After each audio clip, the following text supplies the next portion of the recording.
Right now, they do not have enough police officers to do all the additional quality of life issues that are facing us on a daily basis. More police in Providence. Will that stop a spike in violence and restore a safe reputation stolen by the gangs, the crooks, and the criminals? And what about the mayor's role in all of this? Let's ask the city council president, fresh from presiding over an emergency session. 10 News Conference starts right now. We should be directing our resources to what the problems are at the moment of the community. And quite simply, we haven't had the resources to do that. Don't ask me to do what I can't do, says the Providence Police Chief Hugh Clements. Give me the manpower I'm supposed to have, 50 cops more at a minimum, maybe 100 more, and we'll talk. Good morning, everyone. I'm Gene Valicenti. This is 10 News Conference. The council president is coming up, John Igliozzi. But first, Public Safety Commissioner Steve Parry under pressure now, under fire, for maybe agreeing with his boss too much, the mayor, and for not doing enough. Let the critics complain, says Parry, calling into my radio show Wednesday morning from just where a cop was almost shot on the street. We know that we're in a cycle of violence. The Providence police will continue and have continued to both hold people accountable for their criminal behavior. And the complication with the ATVs is not new. It's not unique to Providence, but it's a problem that has to be solved. So I take full responsibility as a public safety commissioner, and we'll work through this. But as far as the critics, they certainly can opine about whether or not we're doing the best we can. Mayor Igliozzi coming under heavy attack for taking a vacation with his city in crisis. He comes back to say he'll take state police help in going after those ATV and scooter gangs, but not regular patrols, not right now, and suggesting that the governor is not in command of all the facts and offering the help. The governor needs to be aware of what his own department is doing before sending letters making those kinds of suggestions. I am for whatever my police chief and the state police chief agree makes sense. Now to the city council president, John Igliozzi. Council president, thanks for coming back. Boy, what a week you're having. It's not a good one. You had a cop almost shot. Before that, stabbings and shootings. A woman allegedly ripped right out of her car because she crossed paths with the wrong pack of bikers and ATVs. Is your city at a tipping point? Have you lost control? Well, let me say that. In general, the city is generally safe, right? But the reality is that this spike in crime and this type of activity, from you just mentioned, the gang activity and ATV activity and the just sense of lawlessness is spiking throughout the city. And it's attributed to, let's call it what it is, it's attributed to the bad policies of the administration and also not giving the resources to the Providence Police Department that they deserve, and hampering Chief Clements and his ability to command the staff and get the resources and get the men and women out there doing their job. All right. What do you know to be a fact? What has the mayor said to the police? Because just the other night, Commissioner Parry said, I have never told my police to stand down and look the other way. You heard him say that because you were presiding over the meeting. So what is it you're saying? List them. 1, 2, 3, the mayor has done this and that and hurt the city. What? Okay, so one, first of all, you can't disband the gang unit and then embrace gang activity and claim the gang members are victims. First thing. Second, you can't do a mixed message and say that we're going to legitimize this ATV abhorrent behavior, and meanwhile try to pretend you're trying to address it. And the third thing is, by the way, every budget cycle, the city council has funded an academy, and the mayor and the commissioner has rejected consistently putting an academy forward. That's the reason why we're at such an alarming low rate. Now, you mentioned earlier, Chief Clements said he needs at least 450, if not more. Right now we have 403 officers, 30 of them minus 30, which are on IOD and military leave. So we're pretty much doing 370 officers to govern the city, to police the city. And you find out also that minimum manning is down, per shift. So those are the facts and the reality of it. Now, whether the commissioner or the mayor wants to admit to it, that's not my problem. That's their problem. Right. What their problem is today is that the people and the constituents are demanding action and create a safer city. So their policies and ideas have bled into hurting the city's level of safety. All right. So you laid them out, got rid of that particular gang unit. Alorza is still, according to the commissioner, talking about legalizing ATVs in some form or another up at the legislature. And they have failed to bring on enough manpower to meet these standards. Some of them say you need 550 to 600 cops. Right now you're at 370. Now, why the joining of Parry at the hip with the mayor? I know he works for the mayor, but at the same point, you're splitting off the police chief. Don't they all three take orders, and aren't they all three in the same mix? Why the distinction? Why are you setting Chief Clements apart? Well, so let's talk about it. Commissioner Parry, in his position, hires and fires the chief and chiefs of fire and police departments. So he is the person who pushes down administrative policy, and that policy comes from the mayor. So that's happening. So we know that Chief Clements has the ability, the skill set to do the job.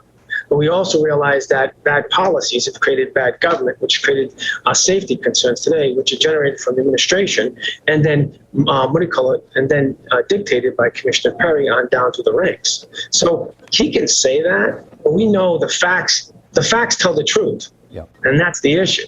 And let me say something else. I thought it was interesting. You mentioned on the show.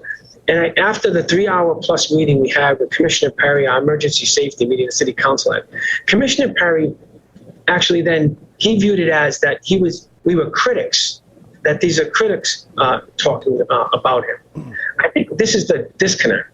The council and the people of Providence aren't critics. We are his bosses. We're telling him we have a problem. The fact that he views the council and their concerns and their constituents' concerns as just simply the critics, like it's Siskel and Ebert, a movie critic, is concerning. He's not taking the conversation serious enough. He's not listening, and he needs to allow the Chief Clements to do his job. And if he needs to step up or step out. By the way, he was invited. He could appear on the program anytime. I want to be fair to him, though. He used that term, critics can opine, in the course of a radio interview from the scene of a shooting. I'm not going to hold him to the strict definition of that, because I watched him perform, or I watched his appearance with you before you. He didn't seem disrespectful at all or disinterested. He told you point blank, I haven't told anybody to stand down. He listened to you. He said, I understand. I hear you, several times. So are you being a little too tough on him? Well, let me say this to you. I think my constituents are being tough on me. Okay. And my job is to make sure city government functions for them. And let me say something to him. He might have said, he goes, I haven't told him not to stand down. Well, the problem we have is that we don't have enough people. There's no one to talk to. Yeah. That's the problem.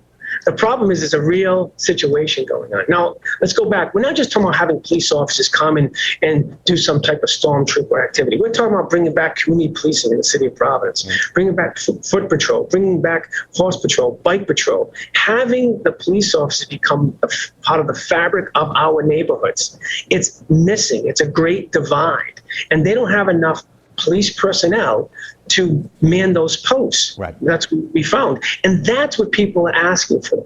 They want that sense of relationship, a sense of empathy together, police to neighbors, neighbors with the police. And we're doing everything we can to put the pressure on the commissioner, rightfully so, by the way. And he now needs to step up and do the job. And once again, that's his major role. He signed up for it. You're right. And he works for the mayor. And if he doesn't want to work for that mayor, he can leave at any time. Councilman Taylor, your colleague, said Commissioner Parry should resign. You go that far? No, I said earlier, here's his opportunity for Commissioner Parry to step up. You know, we know he has the skill set. We know he has the intelligence. He's heard the issues. And quite frankly, the facts are the facts, and everybody sees them.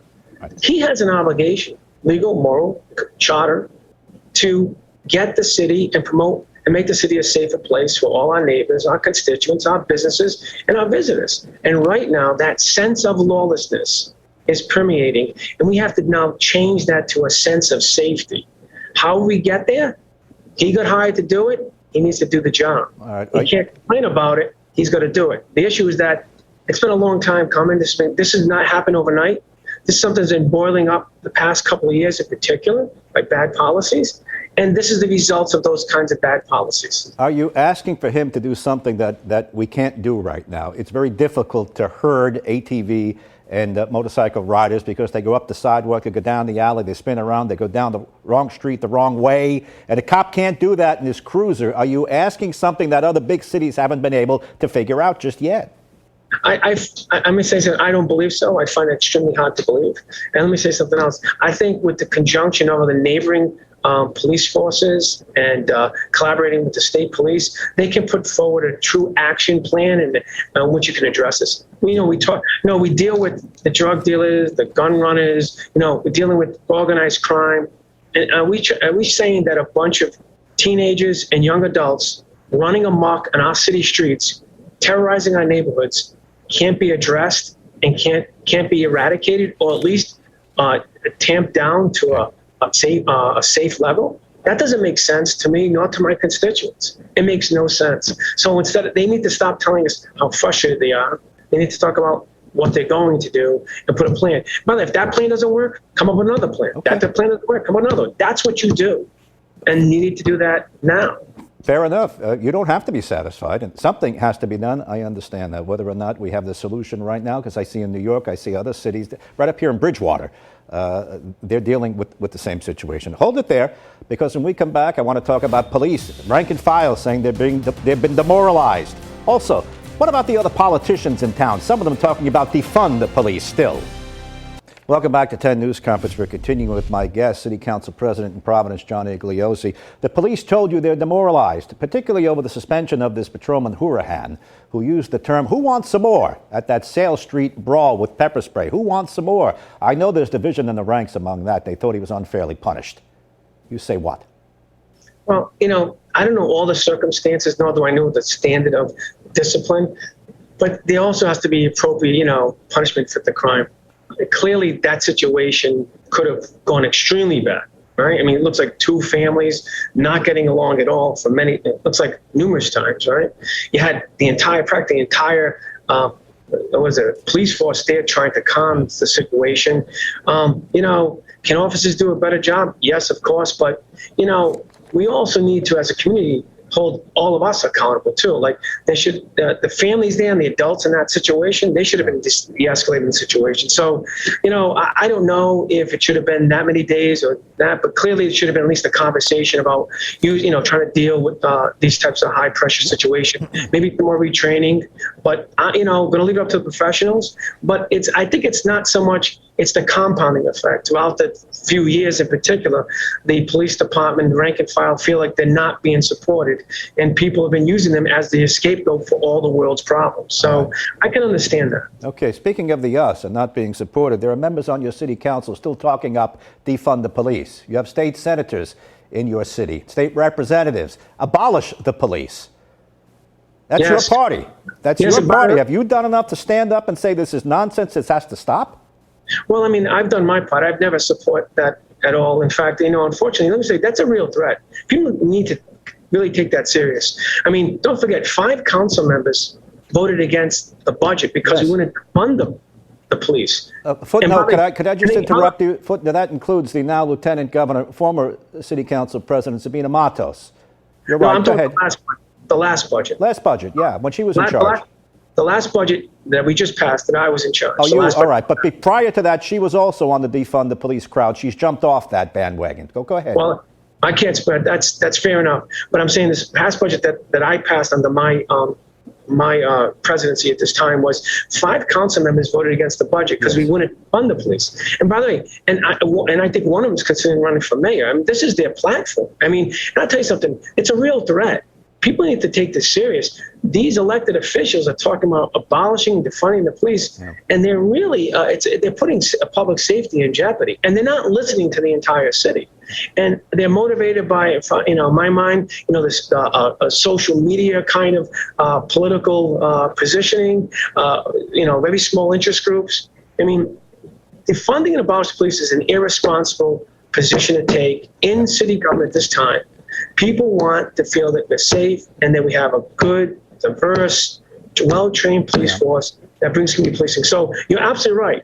But please remember, don't take it lightly. That's a real threat.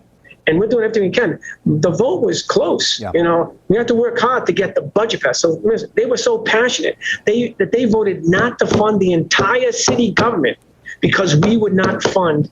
Because we would not defund the police department. Right. And listen, I don't live in Providence, but the electorate put them in. So at some point, we're going to lay this at the feet of your voters in Providence. Point of order, though, just square, your predecessor, Sabina Matos, was for defunding the police.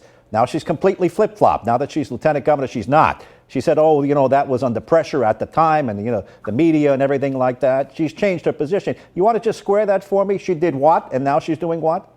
Yeah, I mean, you stated it, but, that was her position. Yeah. Some people handle these types of situations differently. For me, I've seen this kind of rhetoric in the past, and it was irresponsible then. It's irresponsible now. Okay. People want a safe, clean, efficient city. They're not once again, we cannot turn into a post-apocalyptic utopian self-policing society. It doesn't exist. And the idea that some of my colleagues thinks it can is basically irresponsible. Let's talk about the action plan. I know you were looking for something. You didn't get that the other night. You got a commitment that the police say, we have some things I can't disclose with regard to going the ATVs, but it's very, very difficult. What's the action plan to keep your city from tipping over? What's the action plan now? Great question. And let me say this. Now, they're saying they can't tell us all the details. Okay, fine. So that means that I want to see results. So that means within the next weeks or so, we want to see real results. How they get there, how they do it, fine. Whether they're using drones or some mysterious, powers, I don't care.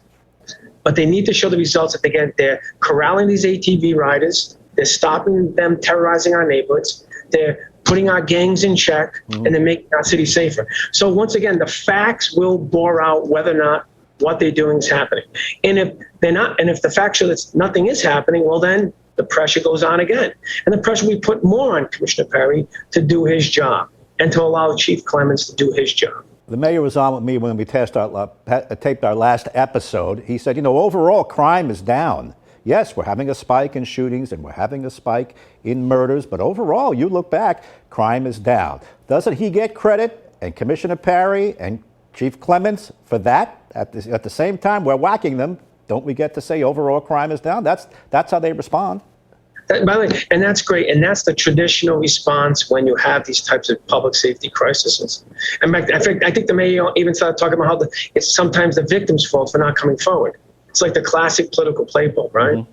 You have a public safety problem. You go, the stat shows crime's down and victims aren't coming forward. Listen, that's just political excuses. Right now, the facts are the facts on the street.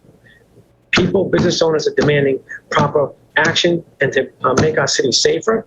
And stats, you can't always govern by them. I don't. I govern by how the constituents, actually their level of comfort. It sounds silly, but truly is. Do you feel comfortable in your home? Do you feel comfortable in your backyard? Do you feel comfortable walking down your street, going downtown, going out? The answer is no, I'm not wishy-washy. I'm really not that excited. Yeah. Or I'm really not. We have a problem. Right now, we're at people don't feel comfortable. Okay. I've just got about 30 seconds left. Look, the media covers this every night, and I know there's, hey, stop with this. You guys are too much. Shootings and stabbings every night. Councilman Narducci said his constituents don't want to go to Federal Hill. You used the term lawless. Your neighboring mayor, Policina, says, I won't go into Providence. Are these fair critics who are coming forth to tell you this? Narducci's your colleague, all right, on the council. He said, my people don't want to go to Federal Hill. Take the last word on that. Square it. At the end of the day, those are fair testaments, testimonies by those individuals. They're telling how they feel, what their constituents are telling them, and that's their job. And they're letting people know. And by the way, we need to shine a light on these issues, not pretend they don't exist. So I'm okay with those statements because it's about saying that we have an issue, we have to address it, and leadership needs to step up and do it. Okay. And part of our role is to force leadership and be leaders to get the job done. Council President John Igliozzi, thanks for coming on. I think we just hit the out of time button, but I appreciate it. There you go. We'll have you back again. A very frank discussion. Thank you. Thank you, Gene.